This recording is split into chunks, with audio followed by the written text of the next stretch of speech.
বাংলাদেশে আর বাংলাদেশের বাইরে পৃথিবীর বিভিন্ন প্রান্তে যে যেখান থেকে চ্যানেলে দেখছেন আমাদের সকলকে ঈদের বিশেষ তৃতীয় মাত্রা দেখবার জন্য সাদর আমন্ত্রণ। ঈদ মোবারক প্রিয় দর্শক। ঈদের বিশেষ তৃতীয় মাত্রার বৈশিষ্ট্য কম বেশি সকলেরই জানা। আমরা রাজনীতিবিদদেরকে নানাভাবে উপস্থাপন করবার চেষ্টা করি। প্রায় নিয়মিত তারা তাদের দলের কথা, নিজের কথা সবসময় বলেন, আদর্শের কথা বলেন, প্রতিপক্ষকে ঘায়েল করবার চেষ্টা করেন। কিন্তু ঈদের বিশেষ তৃতীয় মাত্রার সময় কখনো পরিবারের সঙ্গে, কখনো বন্ধুদের সঙ্গে, কখন বিপরীত মেরুর রাজনীতির সঙ্গে যুক্ত এরকম বন্ধুদের সঙ্গে তাদেরকে উপস্থাপন করবার চেষ্টা করি, তাদের ভেতরটা আসলে বোঝার জন্য, এবং যেটি বোঝা আসলে খুবই জরুরি। আজকেও তৃতীয় মাত্রায় কথা বলবার জন্য সেরকম দুজন বন্ধুকে আমরা আজকের তৃতীয় মাত্রায় আমন্ত্রণ জানিয়েছি। দুজনই বিশ্ববিদ্যালয়ের জীবনের বন্ধু। তারপরে দুজন একই সঙ্গে একই রাজনৈতিক দলের হয়ে সংসদে ছিলেন। তারপরে নানা কারণে হয়তো দুজনের পথ দুদিকে গেছে, কিন্তু বন্ধুতা এখনো শেষ হয়নি।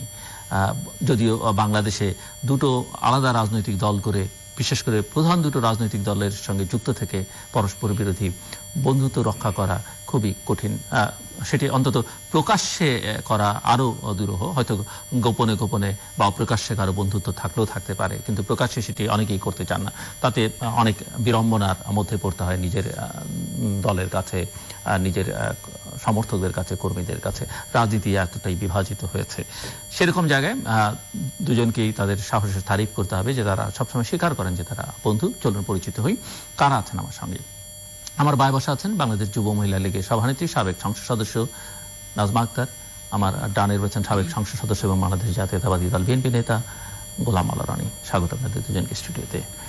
ঈদের দিনটি কাটলো, কেমন কাটলো? নাজমা আক্তার, আপনার কাছ থেকে শুনতে চাই, এবং ঈদের শুভেচ্ছা জানাবেন দর্শকদের। জিলু ভাই, আপনাকে ধন্যবাদ। এবং আজকে টিভি সেটের সামনে যারা বসে আছেন সবাইকে জানাচ্ছি ঈদ মোবারক। এবং আমাদের বন্ধু, আমার বন্ধু গোলাম মাওলা রনি, যদিও আপনি বললেন যে অপোজিট পার্টিতে অপোজিশনে আছে, বিএনপি এখন সে করে, কিন্তু সে যতটা না বিএনপি তার চেয়ে বেশি আওয়ামী লীগ আমি মনে করি। এই জন্য সম্ভবত তার সঙ্গে আমাদের সম্পর্কটা এখনো টিকে আছে। মনে হয় যে কোনো কারণে হোক, অভিমান করে হোক, যেভাবেই হোক সে গিয়েছে। আমি মনে করি তার যাওয়াটা আমার কাছে গ্রহণযোগ্য ছিল না। আমি তার শুভকামনা করতাম সব সময়। সে ব্রাইট একজন পলিটিশিয়ান হতে পারতো, আরো ভালো লেখক, ভালো বক্তব্য দেয়। যখন সে মহান জাতীয় সংসদে বক্তব্য রাখতো তখন আমরা সবাই একদম মুগ্ধ হয়ে শুনতাম যে আমাদের দলের এই ছেলেটা এত সুন্দর করে বক্তৃতা রাখে। তো সুতরাং সে আমাদের দলের একটা অ্যাসেট। সে চলে গেল অন্য জায়গায় রাগ করে, অভিমান করে। এই যাওয়াটা আমার কাছে মানে গ্রহণযোগ্য মনে হয়নি, এবং আমি সেই জন্যই মনে করি, এবং তারও বিভিন্ন কথাবার্তা এবং বিভিন্ন অ্যাক্টিভিটিস দেখে যেটা মনে হয় যে কারণে সে গেলেও ভিতরটা তার আওয়ামী লীগই রয়ে গেছে, এবং বাইরেতে যতই বিএনপির কথা বলুক। যাই হোক, আমরা জানেন জিলু ভাই, অনেক কষ্ট, দুঃখ, অনেক টেনশন মাথায় নিয়ে আমাদের ঈদ করতে হচ্ছে। তো এইটা আমার বয়স যতদিন, এরকম ঈদ আমাদের জীবনে কখনো আসেনি। এটি অত্যন্ত বেদনাদায়ক, এবং মানে এই করোনাকালের এই ঈদ, এই করোনাকালে দেখেন প্রতি বছর আমরা কিন্তু ঈদের সময় আমাদের মাননীয় প্রধানমন্ত্রীকে আগে আমরা সালাম করতে যাই, শুভেচ্ছা বিনিময় করি। তারপরে দেন কিন্তু আমরা আবার ফিরে আসি মার কাছে যাই, মার বাড়িতে। ভাই বোনরা সবাই মিলে একসঙ্গে আমরা দুপুরের খাবারটা খাই। কিন্তু এখন তো এটা হচ্ছে না, এটা হলো না, কারণ মাননীয় প্রধানমন্ত্রীর সঙ্গে গত দুটি ঈদ আমরা করতে পারিনি। আমার মনে পড়ে না যে আমি আমার ঢাকা বিশ্ববিদ্যালয় লাইফ থেকে যতদিন আমি ঢাকা ঈদ করেছি, কোনো ঈদে আমি আমার নেত্রী জননেত্রী শেখ হাসিনার সঙ্গে দেখা করতে যাইনি, তাকে সালাম করতে পারিনি, এরকম কোনোদিন হয়নি। এবার ব্যতিক্রম। আমরা মনে হয় 100 বছরের একটা মোহনায় পড়ে আমরা খুবই দুর্বিপাকের মধ্যে পড়েছি। সেই মোহনা থেকে আমরা কিভাবে পরিত্রাণ পাবো, সেই জন্য সবসময় আমরা মহান আল্লাহ রাব্বুল আলামিনের কাছে আমরা দোয়া চাই, দোয়া করি। কিন্তু এই ঈদটা দেখেন, আমরা বন্ধু বান্ধবের সঙ্গে মিশতে পারছি না। আমাদের দলের কলিগ যাদেরকে কিনা আমরা আমাদের আত্মীয় স্বজনের চেয়ে আমাদের অনেক সময় বেশি আপন করে নেই, পলিটিক্স করতে গেলে পলিটিক্যাল সার্কেলের যারা থাকে, নেতৃবৃন্দ বা আমাদের সহযোদ্ধা যারা, তাদের সঙ্গে যে মেলামেশাটা, যে প্রাণ খুলে হেসে দিয়ে কথা বলা, সেটি কিন্তু আমাদের হচ্ছে না। কারণ আমরা কোথাও গেলেও 3 ফুট দূরত্ব বজায় রেখে, মাস্ক পরে তো এখন মায়ের সঙ্গে কথা বলবো, তাও মাস্ক পরে, মায়ের কাছে যেতে পারবো না। আমার মা বয়স্ক, প্রায় 75 ইয়ার্স ওল্ড। তো তাকে আমরা স্বভাবতই এই করোনাকালীন পরিস্থিতিতে ডাক্তাররা যেভাবে বলেছেন একটু সেফ রেখেছি। মায়ের বাসায় আমরা ভাই বোন কেউ যাই না। আমরা 8 ভাই বোন, আমরা 7 জনই মোটামুটি ঢাকায় থাকি, 1 ভাই বাইরে থাকে। আমরা কেউ কিন্তু মায়ের কাছে যেতে পারি না। আমি আমার মাকে 4 মাসে একবার দেখেছি, মাকে ভালো রাখার জন্য, নিরাপদে রাখার জন্য। কিছুদিন আগে একবার বাসায় গেলাম, আম্মার বাসায়। আমি দূর থেকে আম্মাকে দেখলাম। সেটার কারণ হচ্ছে কি, আমি তো ঘরে বসে থাকতে পারি, আমার তো কিছু সোশ্যাল ওয়ার্ক করতে হয়েছে। আপনি জানেন যে আমি প্রায় 91 সাল থেকে আমি উত্তরায় বসবাস করি, এবং উত্তরায় এই যে করোনাকালীন পরিস্থিতিতে আমি প্রায় 6-7 বার আমি ত্রাণ বিতরণ করেছি মানুষের মধ্যে। এবং এরপরে আমাদের সংগঠনের মেয়েদের মাধ্যমে প্রতিটি ওয়ার্ডে ওয়ার্ডে ওদেরকে টিম করে দেওয়া হয়েছে, এবং ওরা প্রায় প্রতিটি সপ্তাহে ওরা আপনার স্যানিটাইজার, সাবান, তারপরে আপনার মাস্ক, কখনো কখনো হালকা কিছু খাবার, এগুলি কিন্তু আমরা সবসময় কার্যক্রম করি। আর এখন আমরা আরো একটি দুঃখের বিষয়, সেটি হচ্ছে এটি কিন্তু জাতির জনক বঙ্গবন্ধু শেখ মুজিবুর রহমানের 100তম যে জন্মদিন, সেই জন্মদিনের শতবর্ষ পালন বা উদযাপনের একটি বছর। সেই বছরে আমরা কোনো কিছুই ঠিক মতো পালন করতে পারলাম না। আমরা সকল প্রোগ্রাম, সকল কর্মসূচি মাননীয় প্রধানমন্ত্রীর নির্দেশে স্থগিত করতে হয়েছে, এবং মাননীয় প্রধানমন্ত্রীর নির্দেশে আমাদের সামাজিক দূরত্ব বজায় রেখে স্বাস্থ্যবিধি মেনে আমরা চলার চেষ্টা করি। যদিও কোনো কোনো জায়গায় জনসেবা করতে গেলে সেটি হয় না, মানুষ গায়ের পরে এসে পড়ে।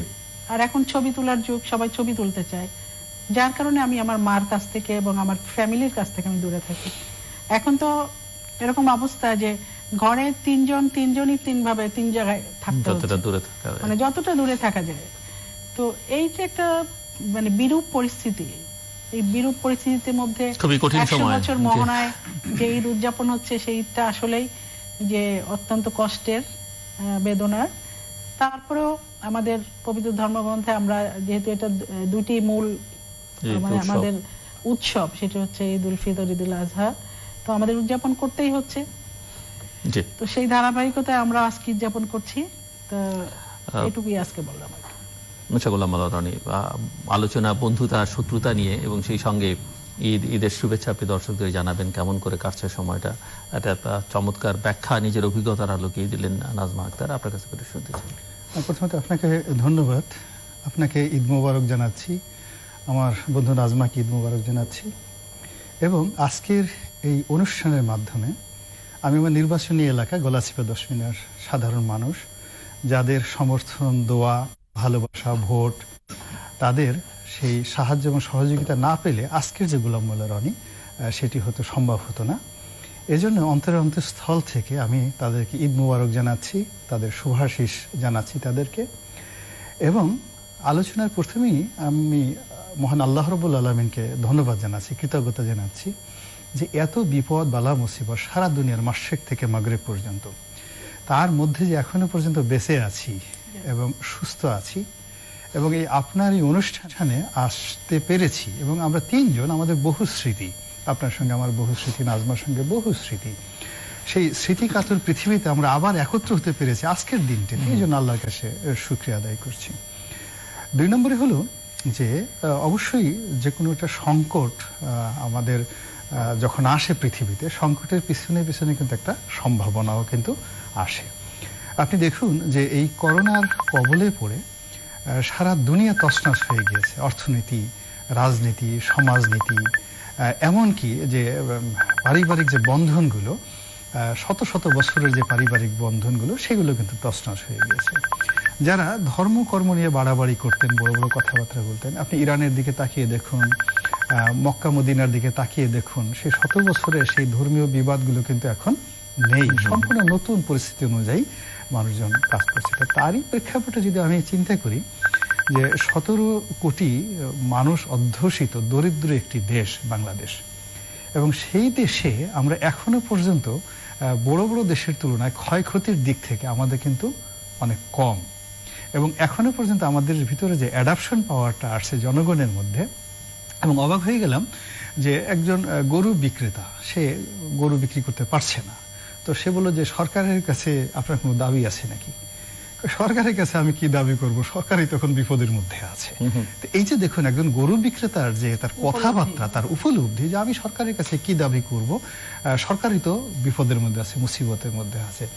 তাহলে এই যে প্রতিটি মানুষের মধ্যে একটা সেলফ রেজিস্ট্যান্স পাওয়ার গড়ে উঠেছে প্রকৃতির সাথে যুদ্ধ করার, এজন্য যে আল্লাহ রাব্বুল আলামিন আমাদেরকে, এই জাতিকে, দরিদ্র জাতিকে এই যে পাওয়ার দিয়েছে এটা মোকাবেলা করার জন্য, যদি সেটি না থাকতো, আমরা যদি পশ্চিমা দুনিয়ার মতো অধৈর্য হয়ে পড়তাম এবং প্রতিটি ক্ষেত্রে সরকারের কাছে আমাদের ডিমান্ড বেশি থাকতো, আপনি বিশ্বাস করেন যে এই মুহূর্তে আমাদের নিজেদের মাংস কামড়াকামড়ি করে খাওয়া ছাড়া আমাদের কোনো উপায় ছিল না।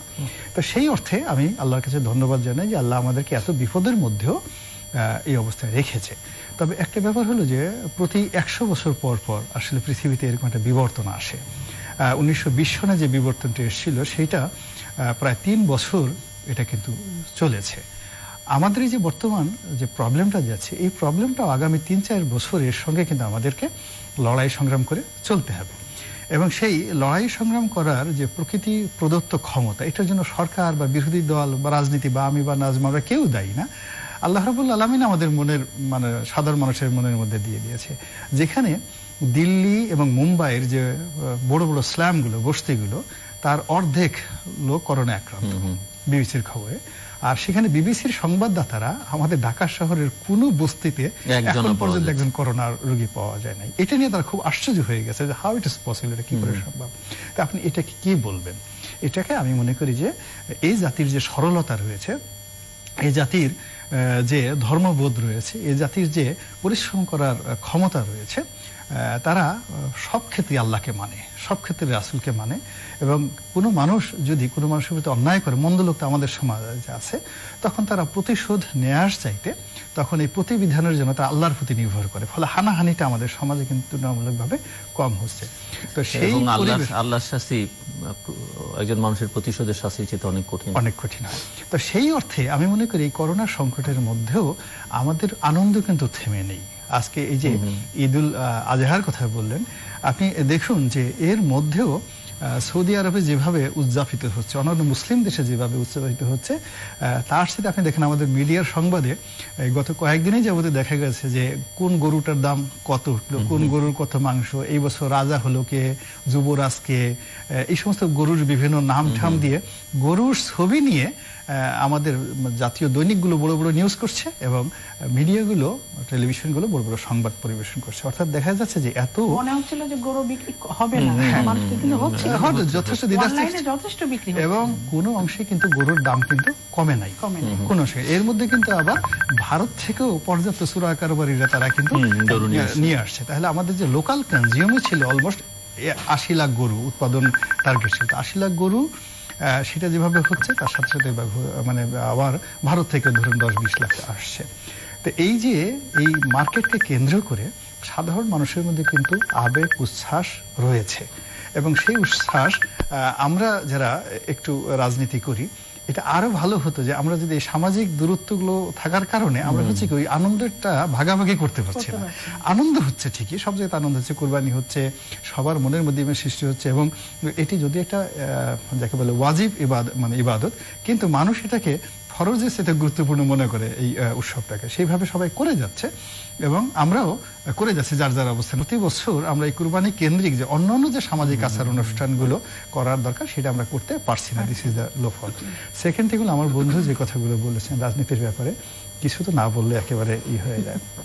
সেটা হলো কিন্তু আমি কোনো রাজনৈতিক বিরোধ বিতর্ক একদমই চাই না, বিরোধ হবে না, তার সাথে বিরোধী। প্রথমত সে যেমন আমাকে নিয়ে গর্ব করে, আমিও তাকে নিয়ে গর্ব করি। এবং আপনি জানেন যে নাজমা এবং তার যে হাজব্যান্ড নয়ন দুজনই ক্লাসমেট এবং দুজনই আমার বন্ধু এবং আমাদের বন্ধু। তো তাদের সাথে যদি কারো সম্পর্ক থাকে, তারা মনে করতে পারে যে এই দুজন মানুষ তাদের পারিবারিক অ্যাসেট, এরা কখনো মানে এরা এফডিআর এর মতো কখনো বেইমানি করবে না। এটা প্রমাণিত সেই ছাত্র জীবন থেকেই, তাদের ব্যবহার, তাদের অ্যাটিটিউড, তাদের গুড ডিডস, এভরিথিং। এবং আওয়ামী লীগের প্রতি তার যে কন্ট্রিবিউশন রয়েছে, তার যে ডিভোশন রয়েছে এবং সে যে সত্যিকার অর্থে এই দলটির জন্য যে পরিমাণ কষ্ট এবং নির্যাতন ভোগ করছে, সে তুলনায় আপনি যদি আমাকে বলেন, আমি আসলে বলবো যে পোলাও খাওয়া মজনু অনেকটা। মানে আমি এখানে এসে অনেক সুযোগ পেয়েছি, নেম ফেম পেয়েছি, কিন্তু নাজমার যে কর্ম, সেই কর্মকে যদি ওজন করা হয় এক পাল্লাতে, আমার মতো 100টা গোলাম মোল্লা রনি দাঁড়া করলে আওয়ামী রাজনীতিতে সমান হবে না। তো সেই নাজমা যখন আমাকে প্রশংসা করে, আমাকে ভালোবাসে, আমাকে শ্রদ্ধা করে, তাহলে অন্তত এতটুকু কৃতজ্ঞতাবোধ বা এতটুকু শ্রদ্ধাবোধ আমার থাকা উচিত মানুষ হিসাবে, যে I should respect him. Second thing হলো, যেহেতু সে একটা দল করে এবং এই দলের বাইরে ওর জীবন নেই, আওয়ামী লীগের বাইরে ও জীবনে চিন্তা করতে পারে না, তো যেহেতু কন্ট্রিবিউশন আছে, তো চিন্তা না করার কারণে সে মনে করতে যে রনির মতো ছেলে আওয়ামী লীগে থাকা উচিত ছিল। আমার বেদনা সে অনুভব করে, কিন্তু সব বেদনার পরেও তার একটা কথা হলো, যেহেতু সে দলটাকে ভালোবাসে, ফলে তার যে কথা ওটা দলীয় দৃষ্টিকোণ থেকে কথা, যেটার উত্তর দেওয়ার আমার কাছে মনে হচ্ছে যে এটা আমার দরকার নাই, আমার কষ্টটা আমারই মতোই থাকুক। আর যে কথাটা বলছে সেটা হলো যে আওয়ামী লীগের সঙ্গে আমার যে সম্পর্কটা ছিল, বা আমি এখন বিএনপিতে আসছি, ইট ডাজ নট মিন যে আওয়ামী লীগ থেকে যে আমি ভালো জিনিসগুলো পেয়েছি, যা যে শিখেছি, যে আওয়ামী লীগ আমাকে যা শিখিয়েছে বা আওয়ামী লীগ আমাকে যা দিয়েছে, সেটা ব্যাপারে আমি কেন অকৃতজ্ঞ হতে যাব? সেটাকে আমি সারা জীবন স্মরণ করবো, এবং এটা স্মরণ করেছি, এবং এই কথাটা মেনে নিয়ে কিন্তু বিএনপি মনোনয়ন দিয়েছে। আমি যদি আওয়ামী লীগের এমপি না হতাম, আমার বিএনপির মনোনয়ন 11 বলতে পানি খেলেও বিএনপির মনোনয়ন পেতাম না। তো আমাকে তো তৈরি করেছে আওয়ামী লীগ। সো কথাবার্তা বলতে গেলে দেখা যাচ্ছে যে আওয়ামী লীগের যে ভালো বিষয়গুলো আমি প্রশংসা করি। অনেকে বলে যে আপনি বিএনপি থেকে আওয়ামী লীগের প্রশংসা করেন, তো এটা চিরাচরিত রাজনীতির সম্ভব না। আবার অনেকে তো আওয়ামী লীগে যারা আছে কট্টরপন্থী, তারা মনে করে যে রনি সাহেব আবার নেত্রীকে তেল দিয়ে আওয়ামী লীগের দালালি করে আবার আসার জন্য পথ উন্মুক্ত করছে, কিন্তু ঘটনা কিন্তু তা না। এটা এক ধরনের কৃতজ্ঞতা বোধ, gratefulness, at the same time মুসলমান হিসেবেও দায়িত্ব। এর কারণ হলো আওয়ামী লীগ অনেক মন্দ কাজ করছে, তার সাথে সাথে ভালো কাজ করছে, কিন্তু আমি যদি ভালো কাজগুলো গোপন রাখি এবং সেগুলো না বলি, তাহলে এটির এটা কিন্তু অপরাধ আছে, এটা গুনাহ আছে। আপনার মন্দ কাজগুলো নর্মালি গোপন রাখতে হয় এবং ভালো কাজগুলো প্রকাশ করতে হয়। আপনার সাথে আমার একটা সুসম্পর্ক আছে, তো আপনার একটা বিপদে পড়েছেন, আপনি মুসিবতে পড়েছেন, সেই সময়টাতে আমি আপনার ভালো কথাগুলো বলবো না, এটা কি ধরনের সম্পর্ক? এটা তো এক ধরনের কাপুরুষতার লক্ষণ। তো আমি আসলে এই যে এখন বিএনপি করছি ঠিক আছে, কিন্তু আমি তো যখন আওয়ামী লীগ করতাম, আমি তো তখন জামাতের কথা বলেছি, জামাতের ভালো দিকগুলো বলেছি, আমি তখন বিএনপির কথা বলেছি, বেগম জিয়াকে স্বপ্নে দেখে আমি কি করেছি সেই কথা আমি আওয়ামী লীগের এমপি হিসেবে লিখেছি। স্বপ্নের গল্প যে শেখ হাসিনা মাননীয় প্রধানমন্ত্রী আমাকে কোনোদিন ডেকে বলেননি যে তোমার আমি ধরে এনে এমপি বানালাম, তুমি এখন স্বপ্নে দেখো খালেদা জিয়ার 2011 সনে। আমাকে তো এই কথা কখনো বলেনি। কিংবা দেখা যাচ্ছে যে আমি মাননীয় প্রধানমন্ত্রী যে সচিবরা ছিলেন, 2-3 সচিব, তাদের বিরুদ্ধে একেবারে সম্পাদকীয় লিখেছি বাংলাদেশ প্রতিদিনে।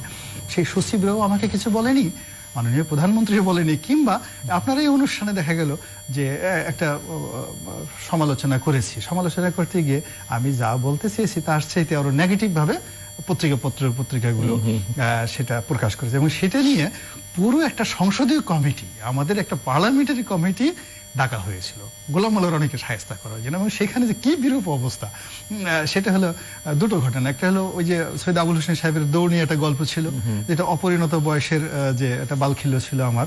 আর দ্বিতীয়টা হলো আর একটা কথা বলেছিলাম, প্রধানমন্ত্রীর কোনো চেইন অফ কমান্ড নেই। তো প্রধানমন্ত্রী আমাকে জিজ্ঞেস করলেন যে what do mean by chain of command. তো এই যে জিনিসগুলো, আমি তো দলে থাকতেও সত্য কথা বলেছি, যেটা আমার কাছে ভালো মনে হয়েছে বলেছি ট্রান্সপারেন্টলি, কিন্তু আওয়ামী লীগ কিন্তু সেটা হজম করেছে। তা আবার বিএনপি কিন্তু জেনে শুনে কিন্তু আমাকে এনেছে, ফলে বিএনপির অন্য 10টা লোক যেভাবে রাজনীতি করে, হ্যাঁ না, তাদের প্রয়োজন বা তারা ভালো লেগেছে যে কোনো কারণে, মানে আমি গোলাম মোল্লা রানীর কাছ থেকে তারা কখনোই আশা করে না যে গোলাম মোল্লা রানী গয়েশ্বর রায়ের মতো বা মির্জা আব্বাসের মতো কিংবা সাদেক হোসেন খোকা সাহেবের মতো এদের মতো একেবারে হোমোজেনিয়াসলি বিএনপি করবে, এটা হয় না। আবার আপনি দেখেন যে আমাদের আওয়ামী লীগ যারা করতেন একসময় ছাত্র, সে মওদুদ আহমেদ বলেন কিংবা ওই যে আমাদের চিফ হুইপ সাহেব জয়নাল আবেদিন ফারুক সাহেব বলেন, তো তারা তো খুব কনজারভেটিভ বিএনপি, কিন্তু তারপরে কিন্তু দলের মধ্যে তাদেরকে খোঁটা দেয় যে ওই যে একসময় ছাত্রলীগ করতো এখনো ওই টান রয়ে গেছে। ফলে যার যেখান থেকে শুরু ওই বৃন্তের যে এটা রিলেশনটা সে কখনোই ভোলা যায় না। ফলে আমি যদি কখনো দেখা যাচ্ছে বিএনপির মহাসচিব হয়ে যাই, হ্যাঁ, কিন্তু তখনও যদি হঠাৎ করে জয় বাংলা বের হয়ে যায় মুখ থেকে, এতে নাথিং সারপ্রাইজিং, এটা নিয়ে সারপ্রাইজ হওয়ার কিছু নাই। এবং এটা রোনাল্ড রিগান যখন প্রেসিডেন্ট হয়ে গেছে, তো তারে বলো যে আপনি এই যে রিপাবলিকান প্রেসিডেন্ট রোনাল্ড রিগান, তো আপনার মধ্যে সবসময় একটা ডেমোক্র্যাটদের প্রতি একটা প্রীতি ভাব লক্ষ্য করা যায়। ভেরি নাইস, এরকম সুন্দর প্রশ্ন, এবং জবাবও আরো সুন্দর। বলে কি জবাব? আমি একসময় তো ডেমোক্রেট ছিলাম, তো যার জন্য ডেমোক্রেটদের প্রতি আমার একটা ভালোবাসা থাকতেই পারে। কিন্তু ঘটনা হলো যে এখানে দেখতে হবে যে আমি মিথ্যা কথা বলছি কিনা এবং আমি অন্যায়ভাবে কোনো কিছু করছি কিনা। This is the reality. Najma Akter, আমি যেহেতু বন্ধু হিসেবে পরিচয় করেছি, আমি জানি আপনার এবং আপনারা একসঙ্গে সংসদে ছিলেন, অনেক অনেক রকমের স্মৃতি আপনাদের। এবং আমি যতদূর জানি যে আপনারা বেশ কয়েকজন মিলে সংসদে অনেক মজার মজার কাজও করতে, মানে নানান মজা করতেন। একটু একটু শুনতে চাই সেসব বন্ধুত্বের গল্প।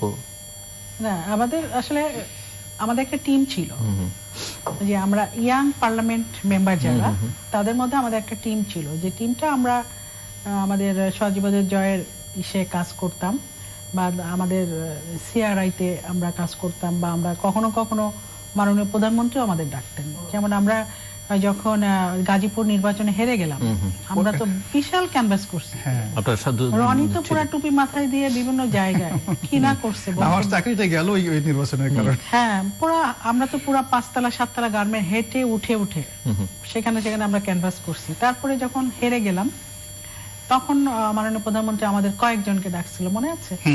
প্রধানমন্ত্রীর বাসায়, ওই রুমটাতে আমরা 4 ঘন্টা মিটিং করছি। এবং সেখানে সবচেয়ে জানে যে আই এম দ্যাট পারসন, যে আমি একদম, আমার বক্তব্য ছিল স্পষ্ট।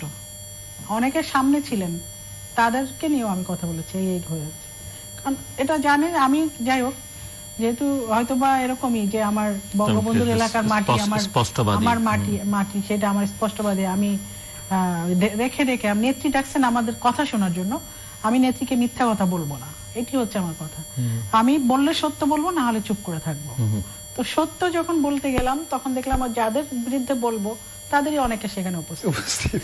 ওখানে যারা যারা বলতে গেলাম, আমরা সহ বিপু ভাই, আমাদের মাননীয় প্রতিমন্ত্রী বিপু ভাই, সে আরো কিছু কয়েকজন পার্লামেন্ট, মানে ইয়াং যারা, ডক্টর হাসান মাহমুদ ছিলেন, আব্দুল সালাম গোলাপ ছিলেন। না, গোলাপ ভাই তো তখন পার্লামেন্ট মেম্বার ছিলেন, কিন্তু অনুষ্ঠানে ছিল। হ্যাঁ, ওখানে ছিল। মানে আমাদের আরো কিছু ইয়াং পার্লামেন্ট মেম্বার ছিলেন। তো আমরা গেলাম ওটা কথা বলতে। এখন ওখানে দেখে সবাই বলতেছে কি বলবো, সবাই তো সামনে, কাদের ভাই বসা, এসটি ইমাম সাহেব বসা, সবাই। কারণ আমরা আমি বললাম যে না, আমি তো বলতে আসি, আর পিএম ডাকছে, এটা পিএম তার এত সময় নষ্ট করে আমাদের মতো মানুষকে গুরুত্ব দিচ্ছে, ডাকছে যে তোমরা যে কাজ করলা, হারলাম কেন সেটা বলো। তো আমি যদি এখন এখানে বলি সবাইকে দেখে আমি চুপচাপ হয়ে যাই, সেটা তো হবে না। তো আমি জীবনে আমার স্পষ্টবাদিতা হচ্ছে আমার রক্তে। আমার বাবা আমাকে বলতো, মা মাঝে মাঝে একটু ইয়ে করে কথা বলতে হয়, নাহলে বিপদে পড়তে পারো। তো তারপরে আমি অনেক সময় মনে হয় যে করা উচিত, আবার অনেক সময় আমি কিন্তু যেটা মনে করি এটা আমি ফরজ মনে করি, যে না, এটা না বললে তো ক্ষতি হয়ে যাবে। তো ঠিক আছে, আমি বেশ কিছু কথা, সবাই মোটামুটি চুপচাপ থাকলো, আমি অনেক কথাই বলে ফেললাম আপনাকে। তো সুতরাং হয়তো আমি এই সমস্ত কথা বললে তো আবার রাজনীতি করাও কঠিন হয়ে যায়, এটা আজকে আপনাকে বলতে। কারণ স্পষ্টবাদী কথাবার্তা, নেত্রী হয়তো আমাকে জানেন, শোনেন, নেত্রী পছন্দ করবেন, হয়তো অনেকের মানে সহযোগিতা থেকে আমি বঞ্চিত হই বা হব, এটা আমার জন্য। তো যাই হোক, আমি এরকম আছে, আমরা পার্লামেন্টে আবার একসঙ্গে বক্তৃতা দিলে আমি জিজ্ঞেস করতাম, এইটা বলো তো একটু, এই ইতিহাসটা তোমার জানা আছে কিনা। আমরা কিন্তু পার্লামেন্টে যে ভূমিকা রাখছি, সেটা কিন্তু আমরা পড়াশোনা করে, বইপত্র ঘেটে, আবার কে কোন পয়েন্ট জানে, কি বলতে হবে, কাউন্টার কিভাবে দিতে হবে। আমাদের বিরোধী দলের যখন ওই যে ওরা বক্তৃতা দিত, পাপিয়ামণি, হ্যাঁ, সাম্যে ওরা বক্তৃতা দিত, ওগুলা তো আবার এর মধ্যে আবার আমাকে ওইটা কাউন্টার পরপর আবার আমাকে দিত। এরকম অবস্থা যে ওরা বলেই প্রিপারেশন আমাকে রাখতে হবে। আরো কয়েকজন এরকম করতো। তো রনিও ছিল, রনিকে মাঝে মাঝে যাইতাম, রনি এইটা কি হবে বলো তো, তোমার কি জানা আছে কিনা, ওরা তো এটা বলতেছে। এইটা আমাদের একটা গ্রুপ ছিল, এবং সে ছিল সেই গ্রুপে। কারণ তারা আমরা থিঙ্ক ট্যাঙ্ক ভাবতাম, মানে তার ভাবসাব ছিল এরকম যে সে মানে জানে তো অবশ্যই, কিন্তু সে তার যে বক্তব্য, তার যে কথাবার্তা, মনে হতো না সে জানে, সে পড়াশোনা করে। তো সেই জন্য তাকে আমি অনেক সময় তার কাছ থেকে বিভিন্ন থট নিতাম। আরো অনেকে যারা একটু আমি মনে করি যে না ইয়ে করে, সেটা করতাম। আমরা আবার আমরা অনেক সময় গল্প করতাম একসাথে লবিতে, বা কখনো অন্য কোনো জায়গায়। আর আপনি তো আমাদের অনেক সুযোগ করে দিয়েছেন আমাদের ভালোবাসার বাংলাদেশে। এখানে আমরা যখন আসলাম, প্রথমে আমরা এক একজন গান গাইতে পারি আর না পারি, আমরা তো খুব সুন্দর কি করে যে- আমরা এখন শিল্পী হয়ে গেলাম। মানে একসময় যদিও হয়তো টুকটাক করতাম, না ভালো গান করেন তো হ্যাঁ, আপনি, তো অবশ্যই সেইটা ভালো গান করেন। পরবর্তীতে যে আত্মপ্রকাশটা সেটা তো আপনার মাধ্যমে এই Even প্ল্যাটফর্ম গোলাম মাওলা রনিও ভালো গান করেন। রনি মাওলা ভালো গান গায়, রবীন্দ্রসঙ্গীত খুব ভালো। জি। হ্যাঁ, তো যাই হোক, অনেক সময় আবার অনেকে কিন্তু ক্যামেরার সামনে একটু নার্ভাস ফিল করে, কিন্তু এমনিতে বাইরে কিন্তু সে ভালো গায়। করোনার ক্যামেরা কারণে আসলে গত ঈদে করা হয়নি, এই ঈদও ভালোবাসার এটা বাংলাদেশ গত ভালোবাসার ঈদে বাংলাদেশ হলো না। পুরোটা করেছিল এবার যাই হোক, হলো না। না, অনেক মজার চিত্র, যেমন ভালোবাসার বাংলাদেশ করতে গোলাম মাওলা রনিকে পাঞ্জাবি একবার পরিয়েছিলাম, মনে ও তো আছে? পাঞ্জাবি পরে না, সে পাঞ্জাবি পরে না, কিন্তু এমনি সারাক্ষণ আল্লাহ বিল্লাহ করবে। জি, হ্যাঁ, মানে পীর সাহেবের মতো বক্তব্য রাখবে, আর কিন্তু ভালো ওয়াজও হ্যাঁ, করেন। ওয়াজও ভালো করবে, কিন্তু উনি পাঞ্জাবি পড়বেন না। তো সুতরাং জানি না কেন এমনি- পড়েন এমনি, না। মানে এই রাজনৈতিক বাইরে বন্ধু হিসেবে কেমন মনে হয় গোলাম মাওলা রনিকে? না, গোলাম মাওলা মানে তো প্রশংসাই করলাম সার্বক্ষণিক। না, বন্ধু হিসেবে আপনি প্রশংসা করেছেন, হ্যাঁ, আমিও বলছি যে আমার প্রশংসা তো করলাম, কিন্তু আমার খুবই কষ্ট পেয়েছি আমি, সত্যি। সেটা মেনে নিতে পারছেন না। ওটা- তাতে কি যে, মানে বন্ধুতা ছাপিয়ে রাজনীতিটাই প্রধান হয়ে উঠছে। না, কষ্ট তার মানে তার সঙ্গে তো আমাদের এরকম না যে যোগাযোগটা নাই, তা না। এমনি এই যে তার লেখা পড়ি, আবার টক শোতে দেখা হয়, মাঝে মধ্যে হয়তো মানে ফোনও করা হয়। তো সুতরাং ফেসবুকে- আমাদের আবার এখন তো আবার ইউটিউবে বানিয়েও দেন। ইউটিউবের বাণী তো তার পড়ি আমি আর দেখি। আর তাছাড়া আমাদের একটা ফ্রেন্ডস গ্রুপ আছে, ফ্রেন্ডস 88। জি, তো সেখানে আমাদের বছরে আমরা একবার দুইবার মিলিত হই। এই করোনাকালীন সময় হয়নি। ফেসবুক ওই সময় গ্রুপ আছে। ওই গ্রুপটা আমি মেইনলি সবাইকে মানে একতাবদ্ধ করে আমি প্রোগ্রাম করি সবসময় ঢাকা বিশ্ববিদ্যালয়ের সিনেট ভবনে করি এটা। তো আমাদের বন্ধুরা সবাই আসে, রনিও সবাই আসে, রনিও আসে। এখানে আমাদের আরেক বন্ধু আছে ইকবালুর রহিম, মাননীয় হুইপ এখন জাতীয় সংসদের। তো সবকিছু মিলে আমাদের বছরে দুইবার তো গেট টুগেদার হয়। আর তাছাড়া তাকে এখন তো প্রতিদিন ইউটিউব খুললেই দেখা যায়, সে এখন খুবই মানে একদম মানে ইউটিউবার। মানে তাকে তার সকল কর্মকাণ্ড, তারপরে বিভিন্ন বিষয় নিয়ে তার কথাবার্তা, এগুলো আমরা শুনি। তো যাই হোক, মানে রিলেশন খারাপ না, তো খারাপটা একটা ওইটাই তো বললাম যে খারাপ লাগার জায়গা, যে একসাথে থাকলে হয়তো আমরা আরো অনেক ভালো কিছু সে করতে পারতো, আমি নাই করলাম। কারণ আমাদের মেয়েদেরকে তো পিছনে টেনে ধরার লোকের অভাব থাকে না, আর মেয়েদের রাজনীতিটা খুবই কঠিন। যারা সামনে আগায় যায়, কেন এটা মনে হয় বাংলাদেশের প্রধানমন্ত্রী নারী, বিএনপি নেত্রী নারী, জাতীয় পার্টির নেত্রী, কখনো পূর্ণ ক্ষমতাধারী, কখনো একটু ক্ষমতা কমে যায়, কিন্তু তিনিও আছেন বেশ দাপটের সঙ্গে, মেয়েরা পিছিয়ে না, থাকছে মেয়েরা পিছিয়ে থাকছে না, বা পিছনে সার্বিকভাবে মেয়েরা মানে উঠে যাচ্ছে, মেয়েদের ক্ষমতায়ন মধ্যে। কিন্তু আপনার এই যে পুরুষ শাসিত সমাজ ব্যবস্থা বলেন, আর আপনাদের কমিটির মেইন পার্ট যেখানে ডিসিশন মেকিং বডি যেটা, সেখানে তো আপনার এখানে পুরুষের আধিক্য। তো আপনি এখন যিনি মানে চেয়ারে থাকেন, তার তো সবার কথা শুনতে হয়, সবসময় বিষয় বিবেচনা। আর মেয়েদের আমি রাজনীতি করার নানান অসুবিধা আছে, সেটা কথা কিছু মাঝে মাঝে কিছু কথা পাপিয়া বলে, মানে বলে চিল্লায় বলে, আসলে একটা ফ্যাক্ট, কিছু কিছু সেগুলি আছে। আর আমাদের আমাদের আবার অর্থনৈতিক ভাবে আমাদেরকে দুর্বল মনে করা হয়, যে অমুক জায়গায় গেলে সে পারবে না, অমুক কিছু করলে হয়তো সে নাও পারতে পারে। তারপরে আবার যাই হোক, অনেক সমস্যা আছে।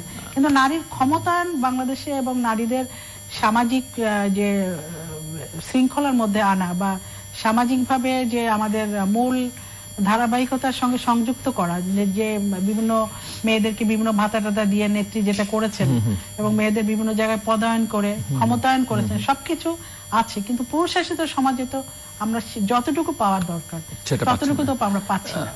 আমি একটু আপনার কাছ থেকে শুনতে চাইবো, মানে খুব ছোট করে, সময় খুব বেশি নেই আমাদের হাতে, যে রাজনীতি কি আসলে আমাদের সামাজিক সম্পর্ক ও বন্ধুতার ক্ষেত্রে একটা বড় বাধা হয়ে দাঁড়াচ্ছে কিনা, যদি না একসঙ্গে একই দল করা হয়, আওয়ামী লীগ হোক, বিএনপি হোক, বা অন্য যে কোনো দলের ক্ষেত্রেই হোক?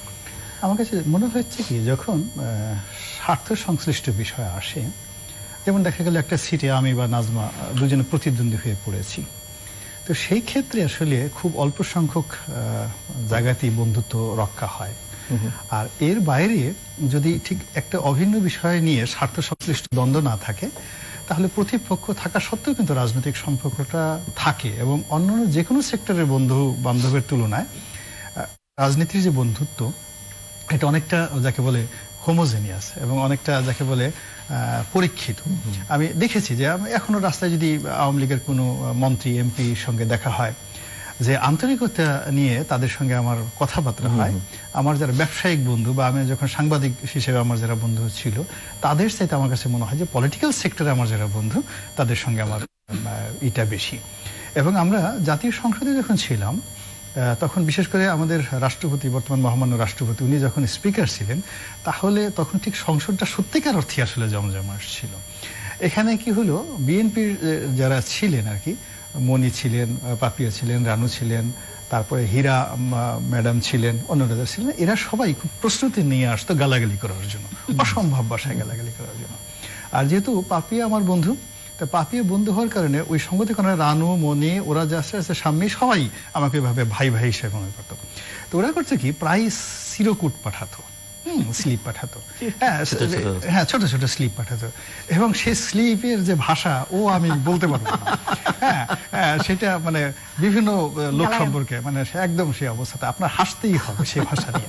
দেখা গেল যে নাজমা একটা বক্তব্য দিচ্ছে, এখন সেটাকে একটা কটাক্ষ করে আমাকে একটা পাপিয়ে একটা চিঠি লিখলো, বা স্পিকারকে কটাক্ষ করে একটা চিঠি লিখলো, আবার ওইটা পড়ে আবার আমরা ওকে দিতাম। আবার দেখা গেল যে রানু খুব গালাগালি করছে দাঁড়িয়ে, তো আর পুরো সংসদ উত্তেজিত। তো নাজমা আসতে আমার কাছে আসলো যে রনি কি বলা যায়, বা তারা না আসলো যে রনি কি বলা যায়। তো এরকম আমি বলছিলাম কি, মানে ওই যে ওরা জিনিসটা অনেকটা অনেকটা ওই যে বসে থাকতে হবে, তখনই আপনি মোটামুটি বর্ডার লাইনে আছেন। হ্যাঁ বর্ডার লাইনে না, বন্ধুত্ব এটা ছিল। এমন দেখেন আমাদের যে সাবেক রেলমন্ত্রী মুজিব ভাই, সে বয়স্ক মানুষ, হ্যাঁ বয়স্ক মানুষ, এখন তার একটা বিয়ের ঘটকালি করা দরকার। এখন কেউ বলতে পারতেছে না, এখানে একজন সংসদ সদস্যের সাথে মহিলা সংসদ সদস্য মুজিব ভাইয়ের একটা প্রস্তাব। এখন আমার কাছে যখন এসে আরেকজন সংসদ সদস্য বললো, আমি সরাসরি মুজিব ভাইকে ডাকলাম, মুজিব ভাই বললাম যে ভাই এই ঘটনা, মুজিব ভাইয়ের পছন্দ হয়েছে। এখন এই ঘটনার পরে সে ডেইলি ঘন্টাখানেক সময়, অনেক সময় আমার টেবিলের সামনে এসে দাঁড়ায় থাকে। একজন হুইপ অনেক দূর থেকে আসে, মানে আমরা যে বিয়ের কথা বলি এই কথা তো কাউকে বলা যাবে না। তো এইরকম that was the relationship with everybody, সবার সাথে ছিল, সিনিয়র জুনিয়র, এই যে অন্যান্য যারা জ্যাকব ছিল আমার, এবং আমাকে মানে নেত্রী আসলে এই জিনিসটা প্ল্যান করে দিয়েছে।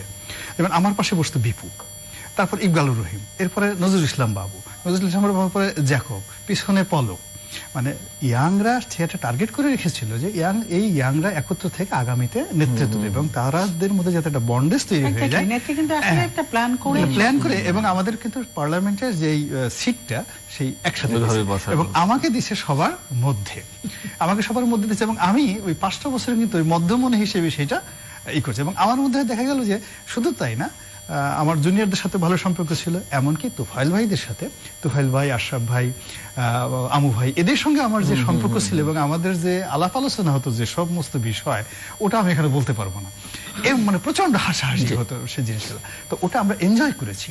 তো এটা বলার অর্থ যে রাজনীতিতে আপনি ধরুন আমাদের মধ্যে সর্বকনিষ্ঠ পলক ছিল, আর সিনিয়রদের মধ্যে ধরেন সুরঞ্জিত দা ছিলেন, তারপরে তুফাইল ভাই আছেন, অন্যান্য যারা আছেন।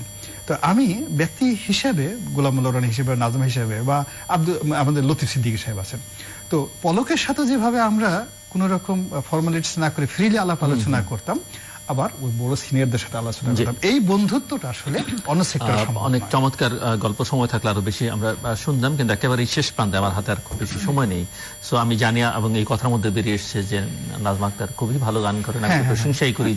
উনি যখন গান একটি স্টুডিওতে রেকর্ড করেন, তারপরে সেটা যখন আমরা বাইরে ভিজুয়ালাইজ করতে যাই, ওনার লিপসিংটা এত সুন্দর হয় যে এটা প্রফেশনাল শিল্পীরা অনেক সময় পারেন না। আর আপনার তো গুণের কোনো শেষই নাই, আপনি মানুষকে হাসাতে, কাঁদাতে, সব দিক থেকেই যথেষ্ট পারদর্শী, কিন্তু আপনি ভালো গানও করেন। এই অনুষ্ঠানেও গিয়েছেন, তৃতীয় মাত্রায় ভালোবাসার বাংলাদেশে। সো অনুষ্ঠানটা শেষ করতে চাই, ঈদের অনুষ্ঠান যেহেতু, আপনি শুরু করুন। একটা গান শুনি আমরা আপনার কাছ থেকে, গানই শুনি আমার মনে হয়। এখন কয় লাইন গাইতে হবে সেই অনুযায়ী, মানে আপনি গান, আমি 1-1.5 মিনিট 2 মিনিট সময় ম্যাক্সিমাম। আমি আসলে করোনাকালীন সময় আমার আসলে এটা মানে আসলে যাই হোক, আমি মানে আমি বলছি কি হঠাৎ করে আপনাদের কাছ থেকে কেউ রুনা লায়লা সাবিনা সেটা বুঝতে পারছি না, আব্দুল্লাহ দিয়ে আসতে পারবেন না। মানে নরমালি নাজমা গান গাইবে এটা আমি আশা করছি, আমাকে গাইতে হবে এটা আমি কল্পনা করি না। আমার কাছে মনে হচ্ছে গানটা ও শুরু করুক, আমি এর মধ্যে একটু মেন্টালি প্রস্তুতি নেই, কারণ এখন যে উনি আপনার চাইতে একটু বেশি প্রিপেয়ারড হয়ে থাকবে, এর মধ্যে আমি চিন্তা নেই। একটু শুনেই গলা শুকায় যাচ্ছে। আমি বাংলায় গান গাই, আমি বাংলার গান গাই, আমি আমার আমাকে চিরদিন এই বাংলায় খুঁজে পাই। আমি বাংলায় গান গাই, আমি বাংলার গান গাই, আমি আমার আমিকে চিরদিন এই বাংলায় খুঁজে পাই। আমি বাংলায় দেখি স্বপ্ন, আমি বাংলায় বাঁধি সুর, আমি এই বাংলার মায়া ভরা পথে হেঁটেছি এতটা দূর। বাংলায় আমার জীবন আনন্দ, বাংলা প্রাণের সুর। আমি একবার দেখি, বারবার দেখি, দেখি বাংলার মুখ।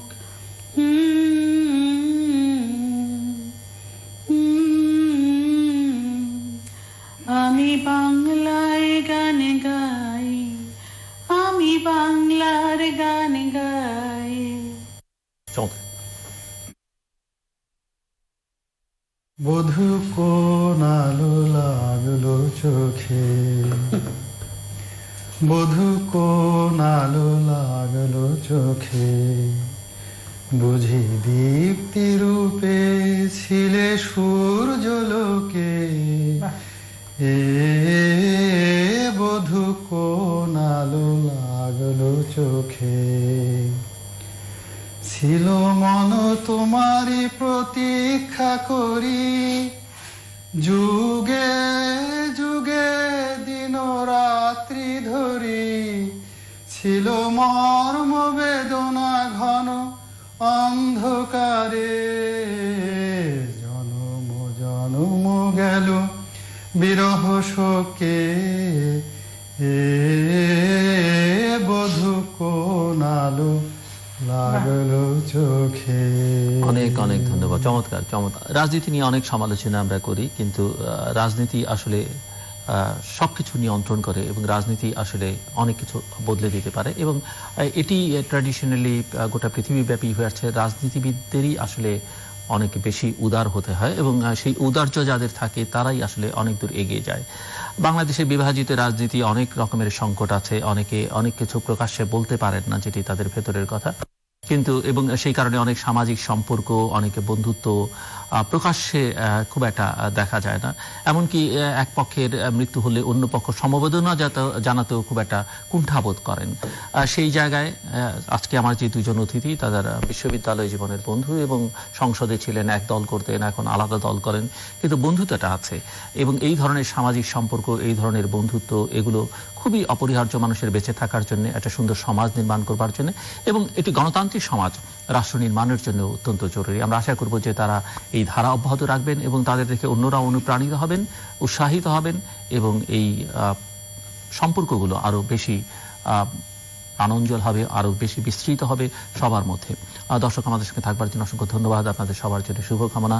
ঈদ মোবারক।